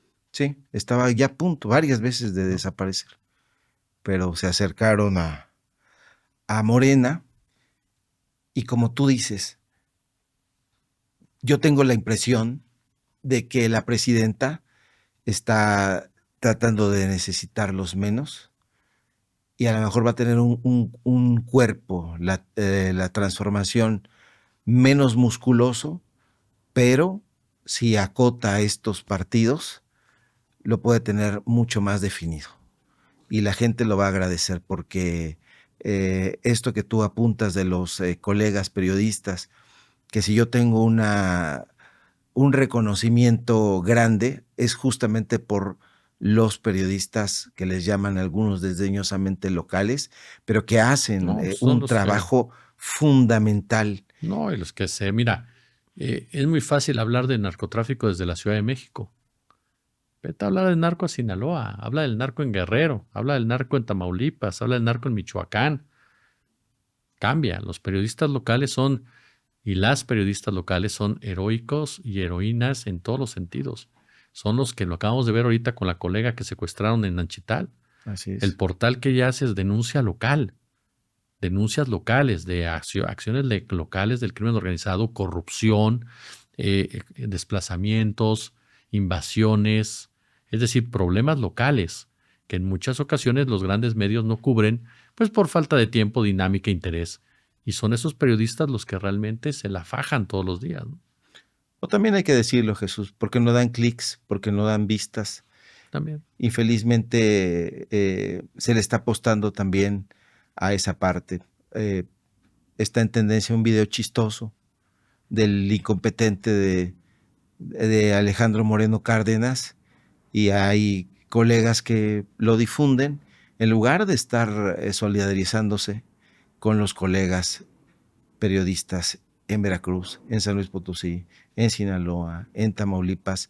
Sirva este espacio para decir que toda nuestra solidaridad para los periodistas en toda la República Mexicana que están siendo reprimidos, y especialmente allá en San Luis Potosí, porque yo lo veo muy, pero muy preocupante. Sienta un precedente terrible, porque además la ley fue aprobada en fast track con ayuda de Morena.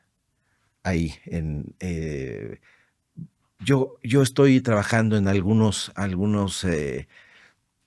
apuntes periodísticos sobre este tema, porque voy poniendo el radar en algunos estados, y me he paseado por Jalisco, me he pasado por Nuevo León. Ahora que dábamos a conocer al hermano de Mariana Rodríguez, y que salió muy enojada a dar esta postura, y que decía, es que no es mi hermano, o sea, mi hermano sí se llama así, mi hermano sí vive en Guadalajara, pero no es este hermano, se llama igual.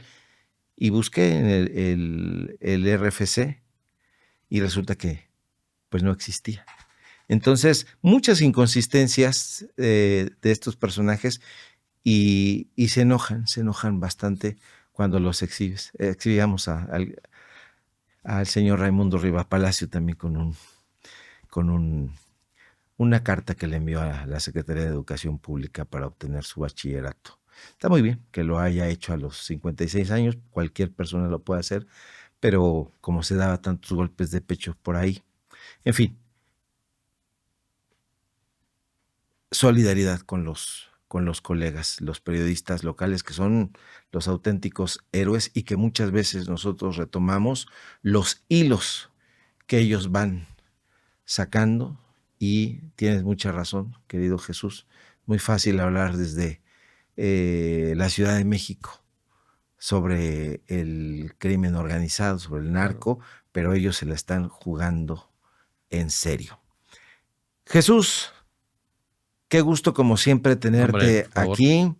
Dictas siempre unas auténticas cátedras. No, por favor. Te paseas, como dijera el gran Felisberto Hernández, por las tierras de la memoria, y eso lo agradece el público memorioso que nos ve y que nos escucha. ¿Dónde te sigue la gente? Ya sabemos que eres un auténtico hit en las redes sociales. Te vemos por todos lados, hasta en la sopa. Yo creo que aquí en el café va a salir Jesús Escobar Tobar. Pero por aquellos que no te llegaran acaso a conocer, ¿dónde te busca la gente? Mira, antes que nada, gracias por las inmerecidas palabras. Totalmente no, nada que ver. Estamos en nuestros dos canales de YouTube. Estamos ahí en Jesús Escobar Tobar y el canal de entrevistas de Jesús Escobar Tobar. Estamos en nuestra cuenta de TikTok, estamos en nuestra cuenta de Facebook, que se llama La Última Emisión. Estamos también en las mañanas en Reportero MX. Y sí salimos hasta en la sopa de repente. ¿Ya viste cómo sí? Porque andamos también con Ahora MX, con Marta Olivia López, también estamos trabajando ahí, bueno, colaborando con ellos los martes, entonces sí estamos ahí. Y por acá que nos defieres con tu visita, te vemos en muchos lugares, te vi en Voces con el amigo y colega Alejandro Helguera. Acá, excelente podcast, excelente podcast, muy profesional, joven talento Alejandro Helguera, gran amigo. Ya está tan joven, ¿no? Tiene 24 años. ¿A poco? Yo pensé que ya tenía 47. En serio, no, tiene 24 años. 24, es un chaval. Es un chaval. Gracias, Jesús. No, hombre, querido, muchas gracias a ti por invitarme, de verdad. No, hombre, al contrario. Pues público memorioso, no se pierda este capítulo que, como siempre, Jesús Escobar Tobar dicta grandes cátedras, y difúndalo, compártalo, porque le va a servir, va a tener una gran utilidad para aquellas personas que quieren informarse siempre con datos duros. Si hay alguien que analiza la escena política y tiene perfectamente conocido el mapa de la criminalidad y del narcotráfico en este país, es el maestro Jesús Escobar Tovar. No se pierda otra emisión más de Datos Duros Podcast y nos vemos la próxima en otro episodio más.